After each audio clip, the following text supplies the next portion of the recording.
Hi April and whoever responds to this video. I'm gonna do my best to do the case conceptualization of the pancake family that we've learned to love and appreciate over the past year in this program. So I'm going to talk about the 8 interlocking concepts of Bowen theory that we use for our conceptualizations, and I'm going to start with chronic anxiety. So I noticed that the majority of the anxiety focuses on Pam's developmental disabilities and her difficulties surrounding that in terms of behavior, communication, and so forth. So basically, some of the ideas that the parents are throwing around is that they're worried and concerned that Pam is not going to be able to take care of herself in the future when they pass away, and that they're also concerned that the lack of communication right now is creating greater distance for them, that they're not going to be able to see if she's struggling or anything along those lines. There is also a lot of anxiety around Pam's behavior and her angry outbursts that she has. So those are a majority of the things I noticed around Pam's, the anxiety that's focused on Pam. There is also some tension I saw between mom and dad, especially when mom started to explain that Pam didn't tell her one day where she was going, and the dad jumped in and was like, oh, us, she didn't tell us. So there does seem to be some tension and anxiety surrounding their relationship. And I do think perhaps that there is some residual anxiety surrounding the fact that dad used to drink heavily in the past. But I think the majority of the anxiety is focused on Pam's behavior, that lack of communication, and that lack of taking responsibility for her life.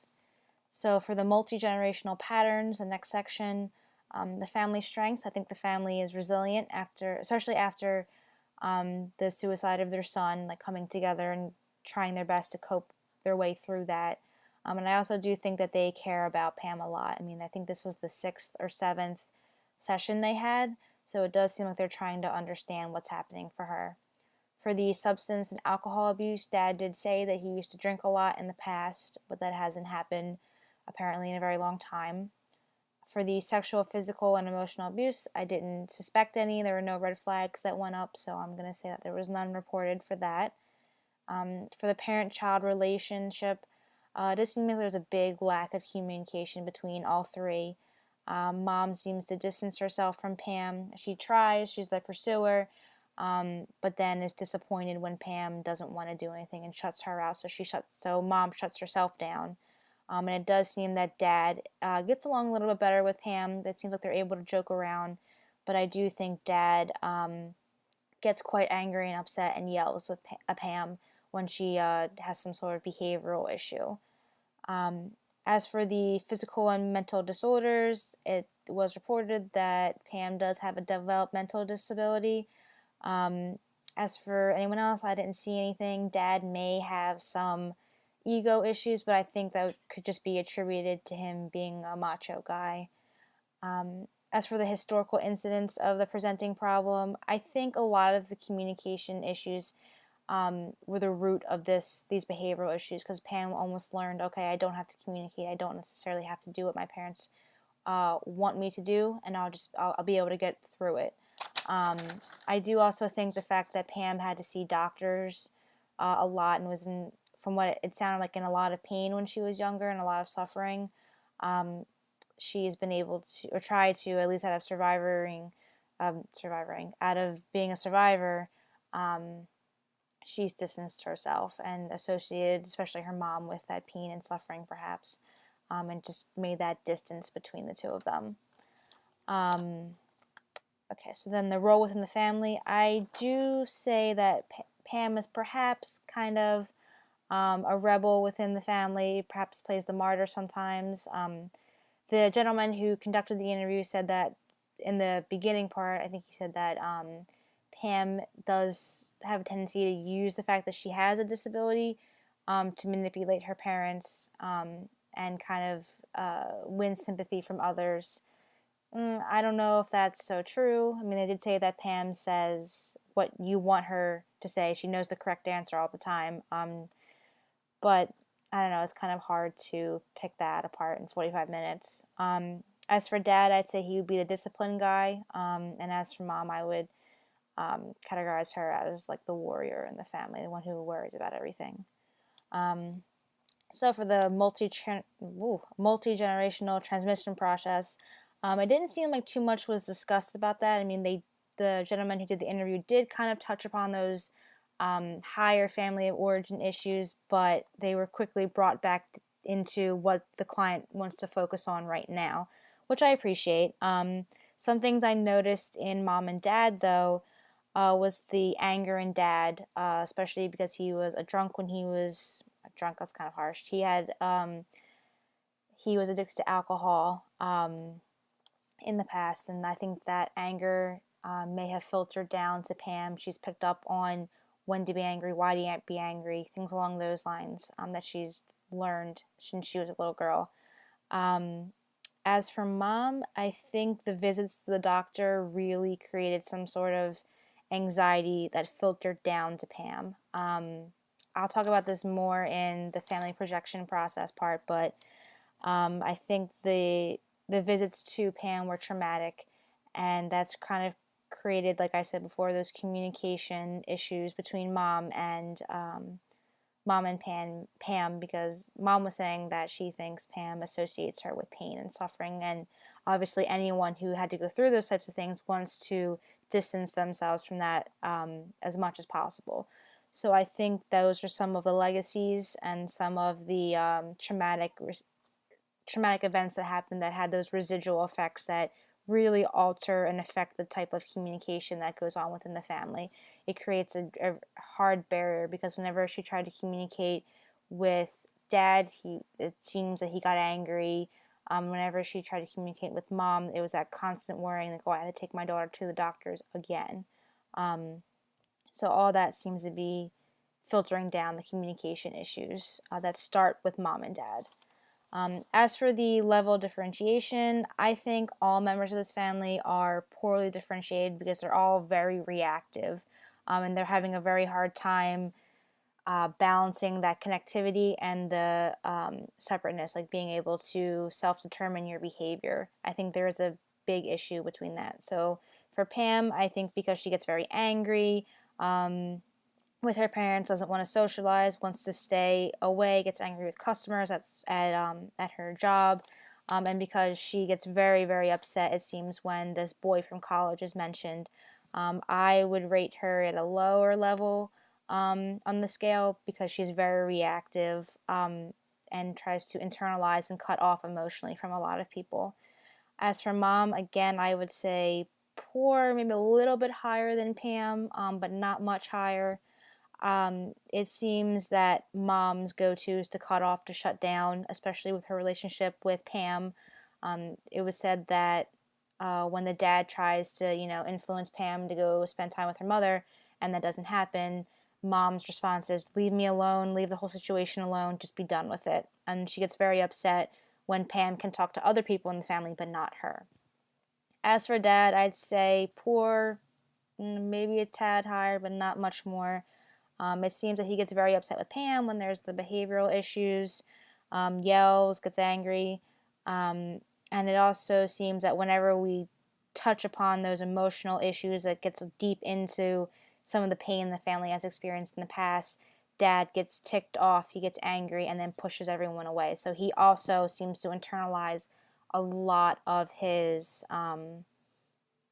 emotions, and it seems that it's having the whole family, it seems like we're having a hard time keeping those long-lasting relationships, that ability to make decisions for yourself, but also be able to stay balanced and stay connected with the family. It seems to be the two extremes. Either you're all connected, you're all enmeshed like the family is, or you're all separated, and it bounces and ricochets between the two.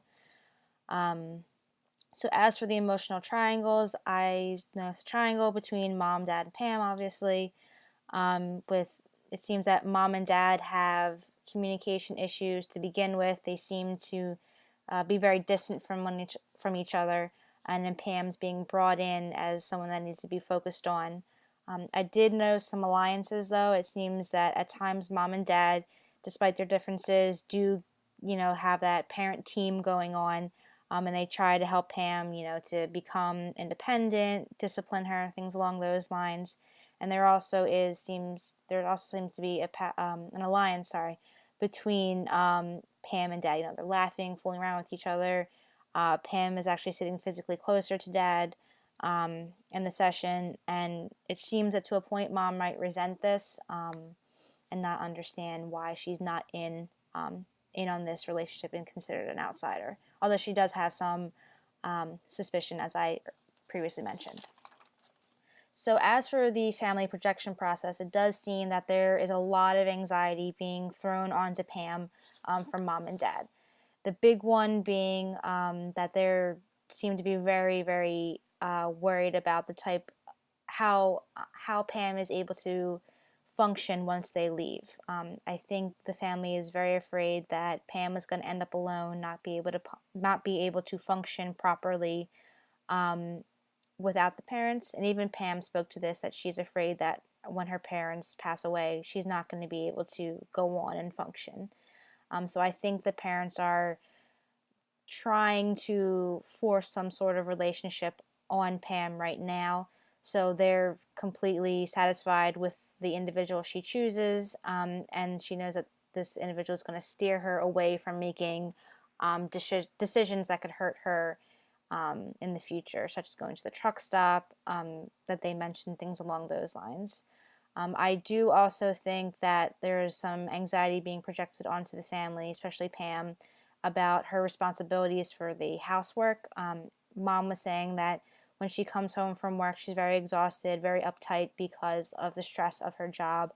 And when she comes home, she doesn't expect to have to, clean the dishes, cook dinner, things along those lines. But she still does because Pam does not want to do those type of chores. And I think that constant anxiety, that constant reminder of Pam, you have to do this, is being thrown onto Pam essentially because it almost seems like Mom wants to succeed in her job, obviously, and she wants to see Pam be able to do things for herself and succeed in being independent. And it seems to be that constant conflict. Pam did seem to think that she's the problem in the family, so I can imagine at home that type of anxiety and that type of influence is constantly being pushed on her, because she made it very clear that, we're here to discuss me and my problems. We're not here to discuss my parents. We're not here to do anything other than focus on why I'm behaving the way I'm behaving, why I'm angry. So it's almost like ingrained in Pam now that she's the problem in the family, and she's, I'm assuming, taking on all that anxiety that the parents are feeling about why can't we fix this? Why can't we do what's right? Why is she 32 years old and we still have these behavioral issues that should happen with an adolescent or a teenager? So I think Pam is also feeling some of the failure, perhaps, that the parents are feeling as parents, and being like, no, like, it's not them. They're doing their job as parents. It's just me. I'm not doing my job as as their adult child now, moving on with my life. So I did think it was kind of telling, though, that Pam does have a lot of just inherent anxiety in here, because she was rubbing her hands together during the session, looking down, speaking very fast, putting her hands in her shirt. So she's just constantly taking on their anxiety, it seems like. All right, so for the emotional cutoff, I do think there is a big cutoff between Mom and Pam. Like I said before, Pam seemed to be much more emotionally connected to her father, even though they do have those bits of anger between each other. And she was even physically closer to, like, in proximity during the session, closer to her father, as I stated previously.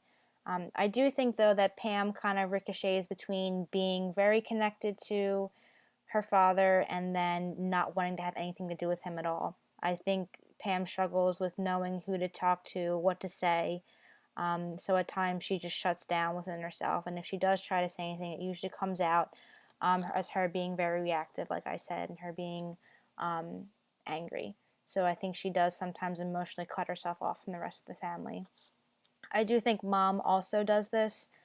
During the session, it seemed like Mom, especially in the beginning, had very few words to say, didn't provide much commentary or any type of explanation as to what's been happening. It was mostly Dad who did the talking. So I wonder if perhaps Mom is feeling inadequate about her parenting responsibilities and roles, and now it's just a complete.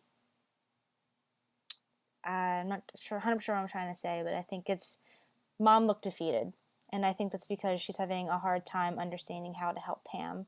And it seems that she's been ganged up on before by Pam and the dad, and it's almost like she doesn't really want to say too much anymore and doesn't want to have those feelings.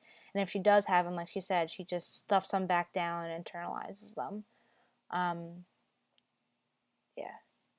And then finally for sibling position, um, very late in the session, we found out that Pam has a brother. I'm not sure if he's younger or older. I didn't get his age in this session, but that he did commit suicide, and that's how he passed away. So, if we're taking it as the brother was older, and she's the sister of an older brother, she does take on some of the characteristics that Dr. Gilbert said in her book, such as, she wants to structure her life around older people, such as Jesse that she mentioned, and that she does uh, prefers